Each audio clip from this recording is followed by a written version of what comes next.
You said you were 13 though, right? Oh, stop talking about age. Age is important. It matters.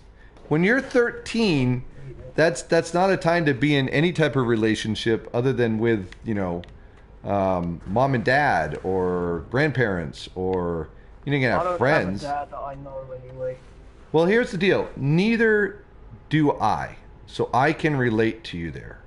And I know how that screws with your outlook on the world. I remember that very well. Because I've met so many people that are like, oh my God, I love my dad, I love my mum, I love my family, and they're sat there not considering some people don't experience that. Exactly. And what does And that mean? I don't say anything to them because I know I just let them get on and be happy with themselves, but they don't think about the fact that other people might not have that, and that sometimes annoys me. But it is.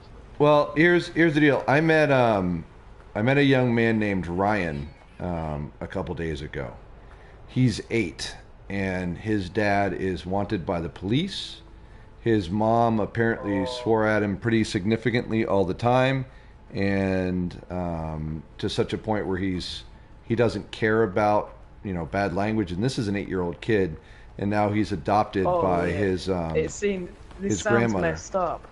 Nowadays in this country, it is so common to have kids that will speak in the most disgusting. Yes, but that's because that's how they were spoken to. Yeah. Yeah. I mean, I know for facts I had people that weren't exactly, the most pleasant in terms of. Yeah, I grew up with people, like friends and that of the family that cussed in every single sentence. So I kind of picked up on that, but at the same time, depending on who I'm with, my nan can't stand any form of cussing, so I don't do any near her. And in this chat, for example, you want family friendly, so I don't cuss. Simple. Well, praise God for that, and not doing it. And I'm thankful for that. I appreciate it. Some people can't stand it. Amateur James, thanks for the lurk, buddy. And so, with that though, I want to share some things with you, because just like Ryan, and Ryan just, oh man, he just broke my heart. This little kid sounded so despondent at 8, and I remember that. And that story reminds me of the amount of 6 to 8 year olds that play GTA 5 and to buy these games for their children. I don't understand.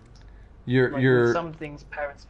Yeah, parents' permission on some games I understand, but games like that where you can get access to strip clubs and hookers, that shouldn't be something you can do. No, I completely agree with you. Yeah, like Red Dead Redemption 2, that's a wild game with a multiplayer, and it's set in the Wild West. You can't get hookers in that, you can't get strip clubs in that. There is something in that about some sexually perverse stuff, if I remember correctly. At least I saw it in the video for it. So, and it's been in a couple of the shots. So, anyways, but I don't think it's not as bad as GTA. I completely agree with you there.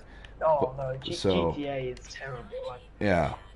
So the amount of stuff, because they knew that people were gonna like that. Because I know for facts when I went to my cousins, I used to play that game like rarely, but I know how that feels because he told me stay away from these locations and thingy, which was of course like places where you can get access to things that aren't age appropriate. But the idea of being able to drive a car any way you like in an open world game is really satisfying to a kid. Like, for example, you know how some kids are completely obsessed with tractors. To be able to drive something heavy duty might be really satisfying for them.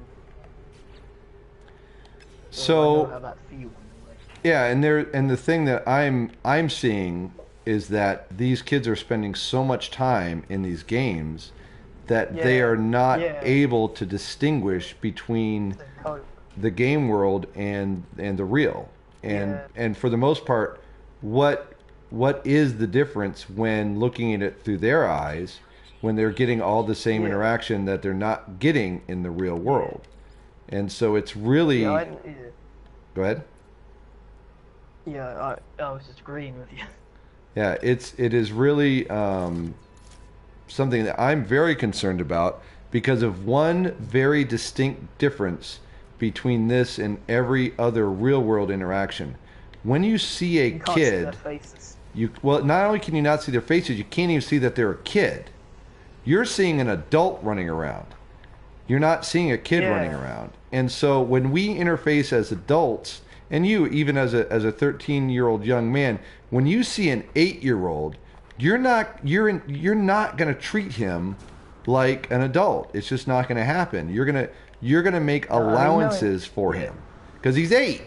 But when he looks like a fully grown man, your brain doesn't kick into that.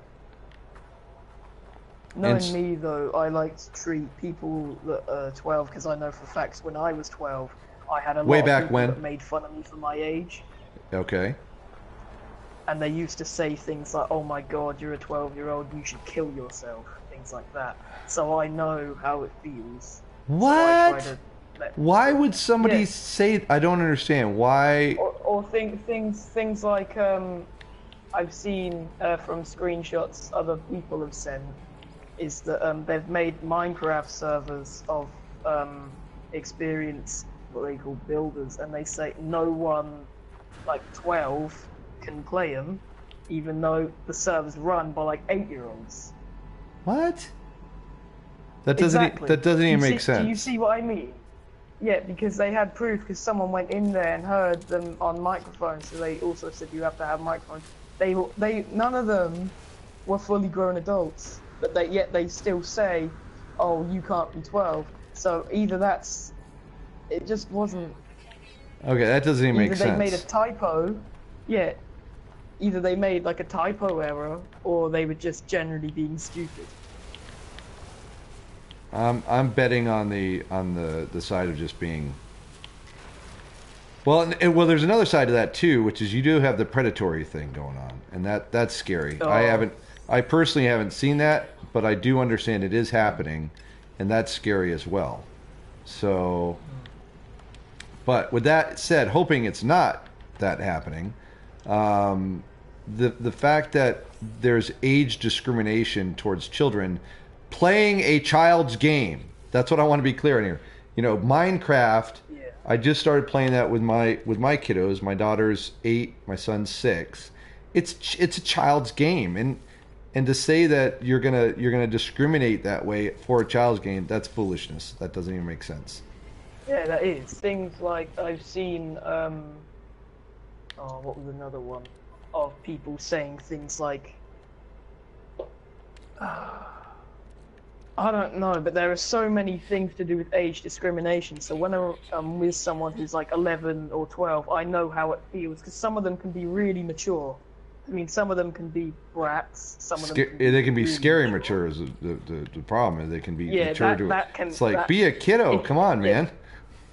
Yeah, but if you're a reasonable amount of mature at that age, then I like to treat them how I want to be treated. Most of the time, I was just sort of like, oh, the stereotype of a 12-year-old, immature, screaming boy or brat, and that's how I was seen by so many people. But did you have anybody taking the time to talk to you and say, hey, you know what? That's not necessarily the best way to behave.